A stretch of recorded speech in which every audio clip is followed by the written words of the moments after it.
Selamat sore dan salam sehat. Bertemu kembali pada mata kuliah Kebijakan Pengelolaan Sumber Daya Ikan dan Lingkungan Perairan bagi mahasiswa semester 3 Program Studi Manajemen Sumber Daya Perairan. Perkuliahan minggu ini adalah perkuliahan terakhir. Kita masih membahas modul 6 dengan topik perencanaan strategis untuk kebijakan strategis. Modul ini memperkenalkan pengelolaan strategis, formulasi strategi dalam pembuatan kebijakan, proses perencanaan strategis, dan proses evaluasi strategi.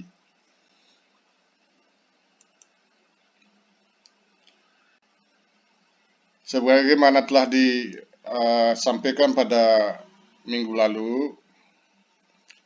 tujuan dari pembelajaran modul ini diharapkan mahasiswa mampu memahami pengelolaan strategis sebagai pendekatan pembuatan kebijakan strategis, memahami tentang strategi dan komponen pernyataan strategi, memahami proses perencanaan pengelolaan strategis, makna, langkah, dan komponennya, serta metode SWOT, dan memahami dan mendiskusikan proses evaluasi strategi sebagai tahapan akhir dari perencanaan strategis. Modul ini dibagi dalam 5 bagian, di mana pada minggu lalu kita sudah membahas 3 bagian, dan pada minggu ini kita akan membahas 2 materi, yaitu materi 4 dan 5, proses perencanaan strategis dan proses evaluasi strategi. Kita langsung saja bahas modul 4, proses perencanaan strategis. Yang dimaksud dengan perencanaan strategis adalah proses di mana manajer membuat pilihan serangkaian strategi untuk organisasi yang akan memungkinkan untuk mencapai kinerja yang lebih baik.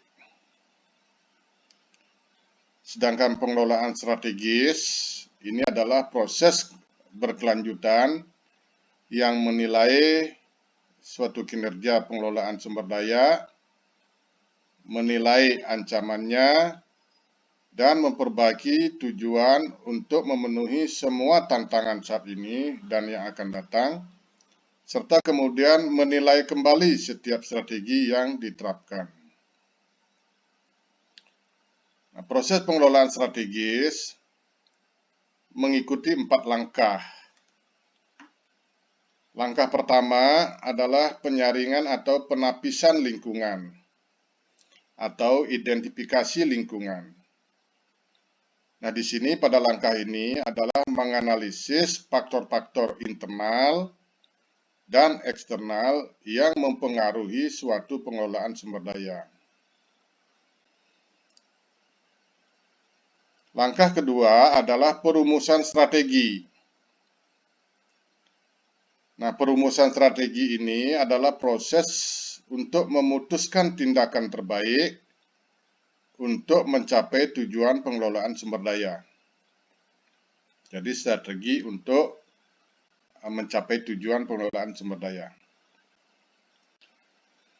Langkah ketiga adalah implementasi strategi. Ini dalam rangka membuat strategi berfungsi sebagaimana dimaksud atau menempatkan strategi yang dipilih organisasi ke dalam tindakan. Sedangkan langkah keempat ini adalah evaluasi strategi. Jadi setelah implementasi perlu dilakukan evaluasi strategi untuk mengukur kinerja atau capaian dan mengambil tindakan perbaikan penyempurnaan apabila ditemukan adanya gap atau penyimpangan antara sasaran dan kinerja.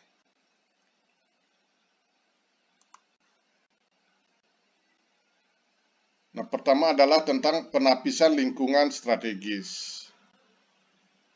Penapisan lingkungan strategis, ya ini merupakan langkah awal di dalam perencanaan strategis yaitu melakukan analisis terhadap lingkungan internal dan eksternal suatu organisasi.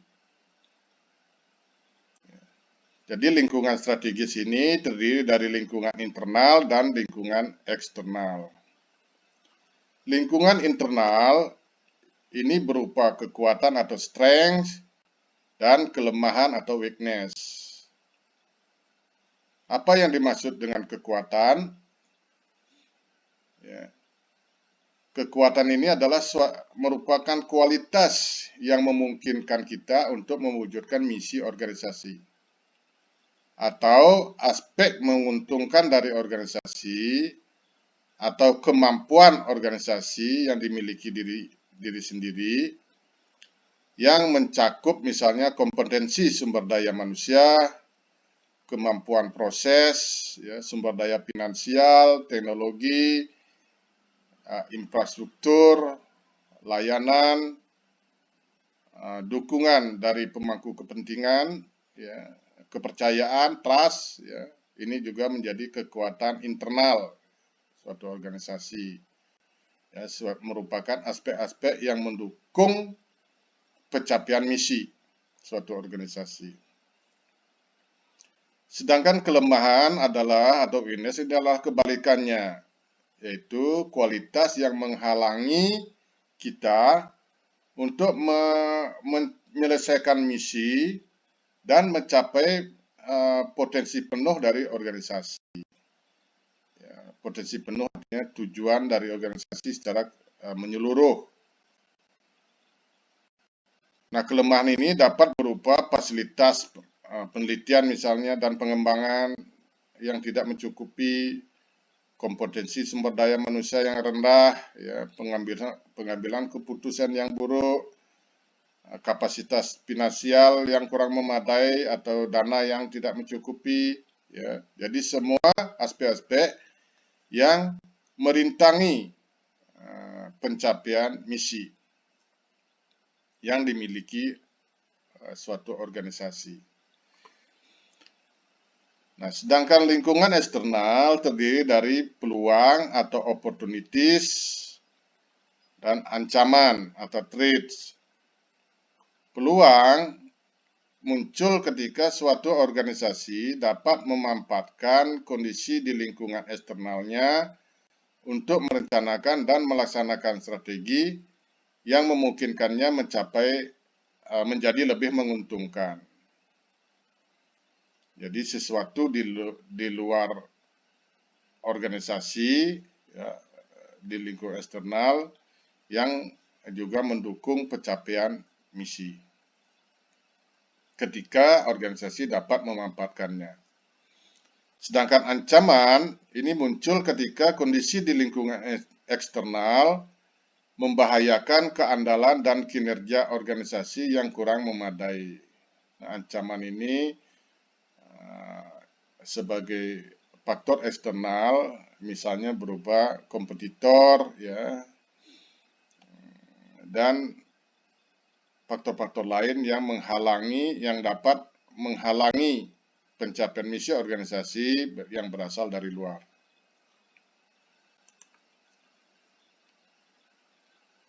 Berikutnya adalah proses perumusan strategi.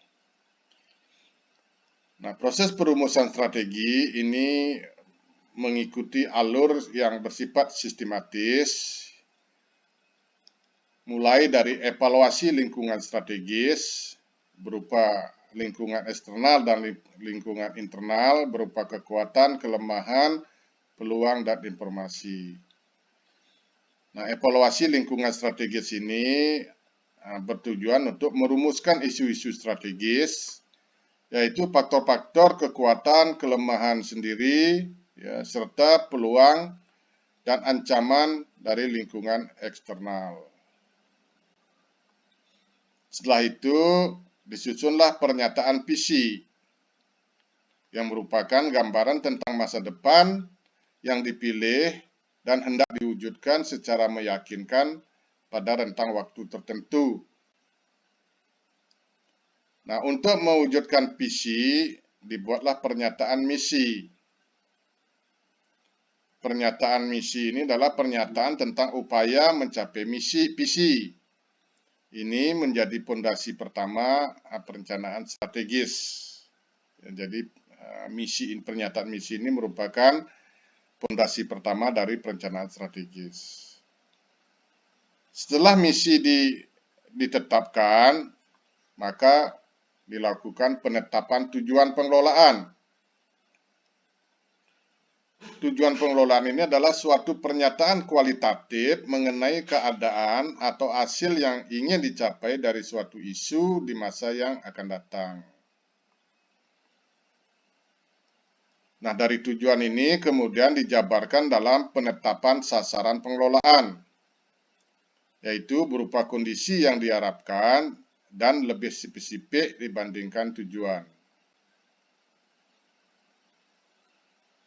Nah, untuk mencapai sasaran pengelolaan, maka disusunlah pilihan strategi, yaitu penjelasan terhadap aktivitas yang akan dilakukan untuk mencapai sasaran, menyatakan kondisi yang diterapkan untuk masa yang akan datang.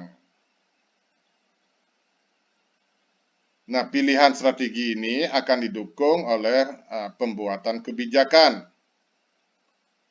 Nah, kebijakan merupakan operasionalisasi dari visi dan misi yang akan diambil oleh pengelola sumber daya dalam bentuk sekumpulan kegiatan untuk waktu tertentu.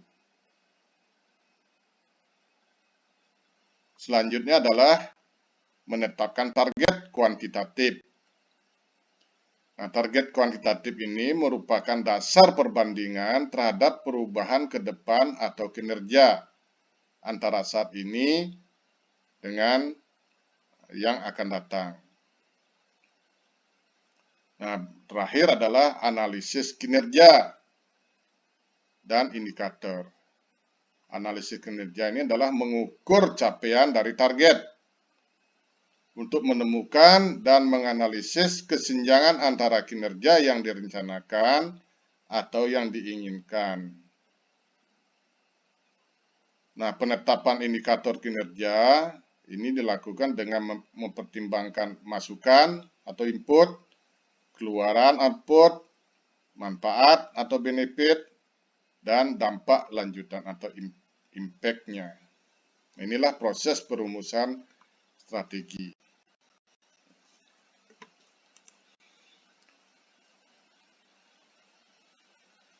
Terdapat beberapa metode di dalam perumusan strategi atau memilih strategi yang tepat. Nah, salah satunya adalah menggunakan metode SWOT. Metode SWOT ini adalah membuat sebuah matrik persilangan antara lingkungan faktor eksternal dan lingkungan atau faktor internal. Nah, dari matrik ini akan bisa ditentukan strategi yang dipilih. Misalnya strategi SO. Ya, strategi SO ini adalah strategi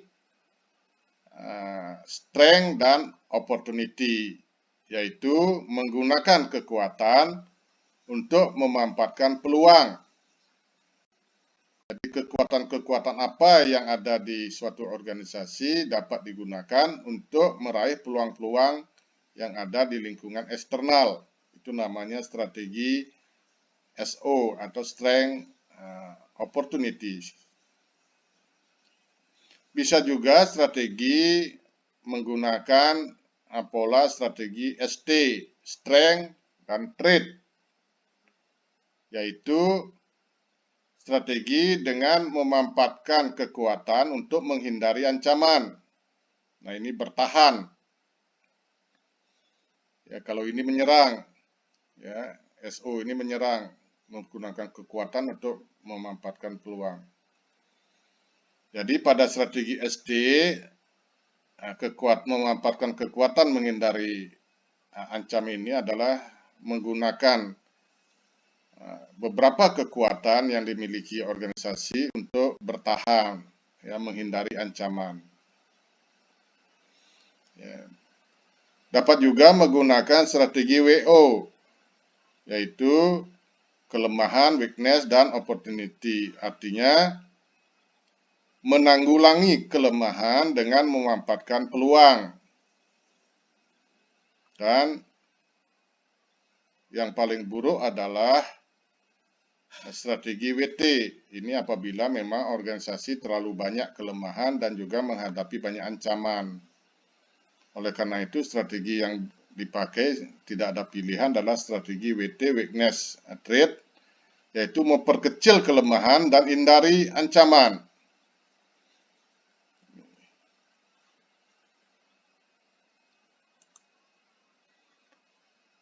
Berikutnya adalah materi kelima, evaluasi strategi. Evaluasi strategi sama pentingnya dengan perumusan strategi karena memberikan efisiensi dan efektivitas suatu rencana yang komprehensif dalam mencapai hasil yang diinginkan. Tujuan dari evaluasi strategi antara lain memperoleh input untuk perencanaan strategi baru, memperoleh umpan balik, penilaian dan penghargaan, pengembangan proses pengelolaan strategis, menilai validitas pilihan strategis, dan lain-lain. Nah, proses evaluasi strategi pertama adalah memperbaiki tolak ukur suatu kinerja atau benchmark suatu kinerja. Tolak ukur apa yang harus ditetapkan dan bagaimana menetapkannya dan bagaimana menampilkannya. Misalnya tolak ukur dari suatu pengelolaan sumber daya adalah untuk mencapai sasaran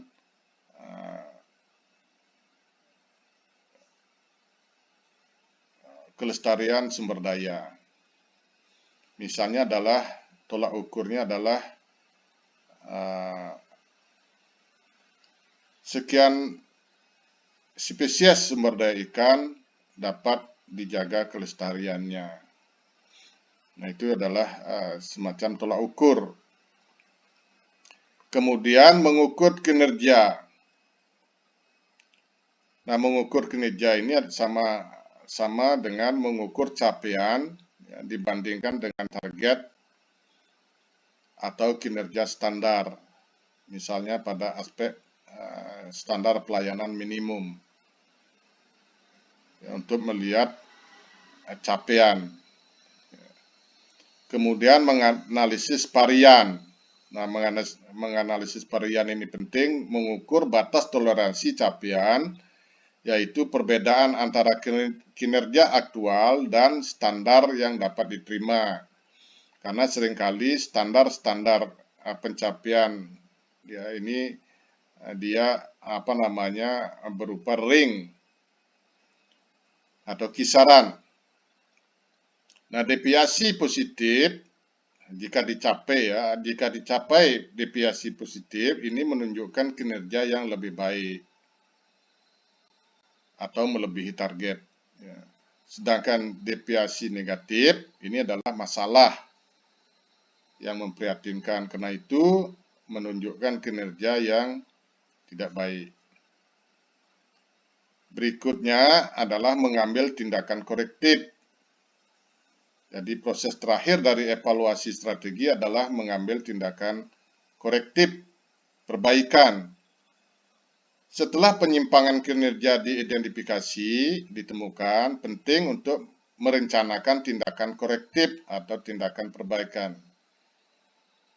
Jika kinerja kurang dari kinerja yang diinginkan, pengelola harus melakukan analisis rinci tentang faktor-faktor yang menyebabkan atau faktor-faktor yang bertanggung jawab untuk kinerja tersebut. Nah, tindakan korektif yang praktis lainnya adalah merumuskan kembali strategi, yang berarti mengharuskan kembali ke proses perencanaan strategis dari awal, karena bisa jadi kesalahan di dalam pilihan strategi untuk mencapai target. Jadi demikian materi kuliah hari ini sebagai materi kuliah penutup sebelum minggu depan kita akan mengadakan ujian akhir semester. Sekian dan terima kasih atas perhatiannya. Kita akan ketemu pada sesi diskusi.